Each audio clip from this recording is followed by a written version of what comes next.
प्रश्नावली 7.3 का जो तीसरा प्रश्न है, एक त्रिभुज एबीसी की दो भुजाएं AB और BC तथा माध्यिका AM।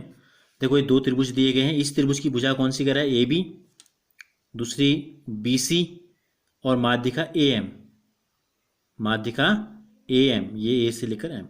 क्रमशः दूसरे त्रिभुज की भुजाओं PQ, QR तथा माध्यिका PN।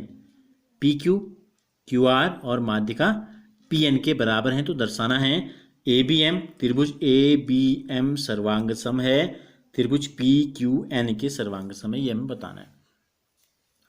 तो देखो क्या दिया है हमें, जो जो चीज़ें आपको दी गई हैं वो सब हमें क्या करना होता है, नोट करना होता है। तो सबसे पहले हम लिखते हैं दिया है। क्या दिया है हमें? त्रिभुज ABC व त्रिभुज PQR, ये दो त्रिभुज दिए हैं। इन दोनों त्रिभुजों में क्या क्या बराबर दिया है हमको, देखो AB सिंगल डैश PQ के बराबर, कॉमा B से लेकर C तक की जो भुजा है इस त्रिभुज की Q से लेकर R तक के बराबर, व AM जो है माध्यिकाएं हैं दोनों। देखो माध्यिका क्या होती है?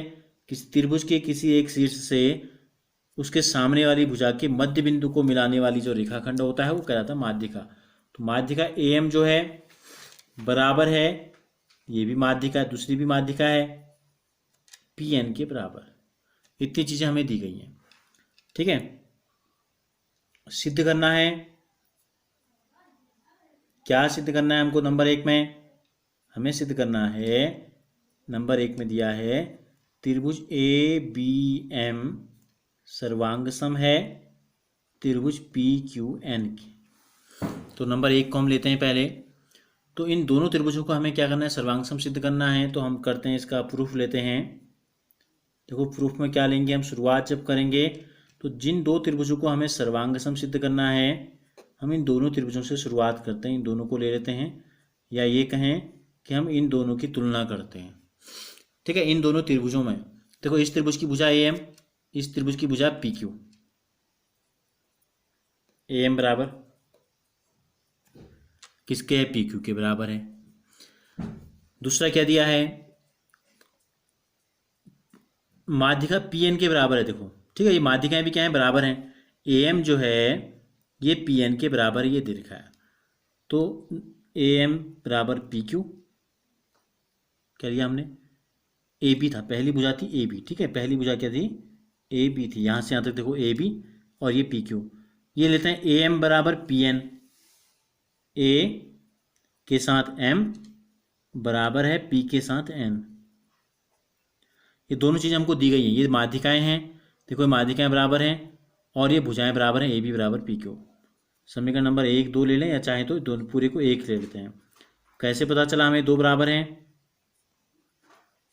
ये हमें प्रश्न में दिया गया है, ठीक हो गया।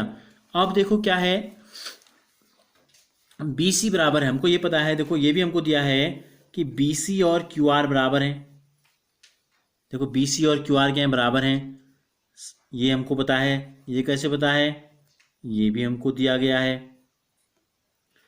अब देखो हमसे ये कहा है कि AM जो है इस त्रिभुज की माध्यिका है। तो हमने आपको अभी बताया माध्यिका क्या होती है। अगर शीर्ष A से हम माध्यिका बना रहे हैं, खींच रहे हैं, तो A के सामने की भुजा जो है BC, इसका जो मध्य बिंदु होता है इसको मिलाने वाला रेखाखंड होता है। तो M क्या है? मध्य बिंदु है। तो क्या कर देते हैं? दोनों का आधा कर देते हैं। देखो बराबरों के आधे भी क्या होंगे? बराबर होंगे। BC का आधा, QR का आधा। BC का आधा इस त्रिभुज में क्या है? BM, और इस त्रिभुज में क्या है? QN। समीकरण नंबर क्या हो गया? 4 हो गया, ठीक है। अब इन दोनों की तुलना करते हैं। समीकरण नंबर 1 और 2 की तुलना करो। देखो इस त्रिभुज की ये भुजा के बराबर है, और ये भुजा ये वाली भुजा के बराबर है। B से लेकर M तक की भुजा Q से लेकर N तक के बराबर है। तो क्या हो जाएगा? इसलिए समीकरण 1 व 2 से, समीकरण 1 व 2 से क्या हो गया? त्रिभुज जो हमने लिए थे दो ABM सर्वांग सम सिद्ध हो गया त्रिभुज PQN के, ठीक है। ये दोनों क्या हो गए? किस नियम से हुए? दोनों को यहां लिख देते हैं।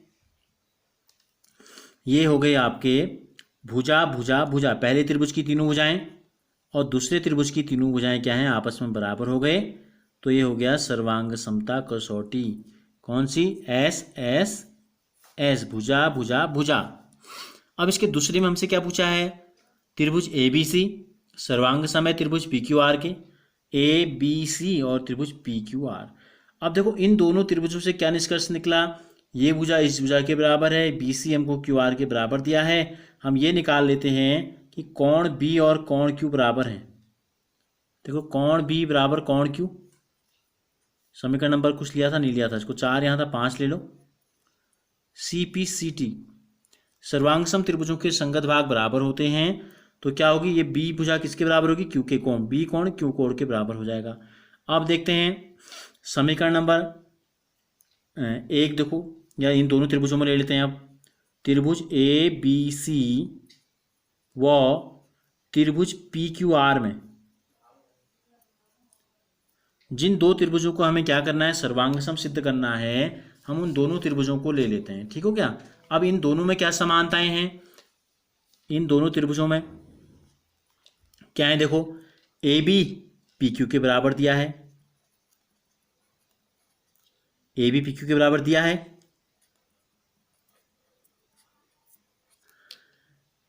बीच का कोण, कोण भी कोण क्यू अभी हमने निकाला, कोण भी बराबर कोण क्यू। समीकरण नंबर 5, इसको हमने समीकरण नंबर 1 मान रखा है पहले यहाँ, ठीक है। अब क्या बचा, बी सी बराबर क्यू आर, बी सी बराबर क्यू आर। यहाँ समीकरण नंबर 3 ऑलरेडी हम ले चुके हैं, दोबारा वो इसी नंबर को डाल देते हैं। तो अब देखो क्या हो रहा है, भुजा भुजा, बीच में कोण और फिर किनारे में भुजा भुजा, तो इसलिए त्रिभुज ए बी सी सर्वांग सम हो गया त्रिभुज पी क्यू आर के इन तीनों समीकरणों से। और नियम कौन सा लगा, सर्वांग समता प्रतिबंध कौन सा लगा, भुजा है फिर बीच में कोण है फिर भुजा है, तो एस ए एस सर्वांग समता कसौटी से। तो दो त्रिभुजों को हमसे पूछा था, दो जोड़े हमको दिए गए थे, नंबर 1 और नंबर 2, दोनों को हमने क्या सिद्ध कर दिया, दोनों को सर्वांग सम सिद्ध कर दिया गया।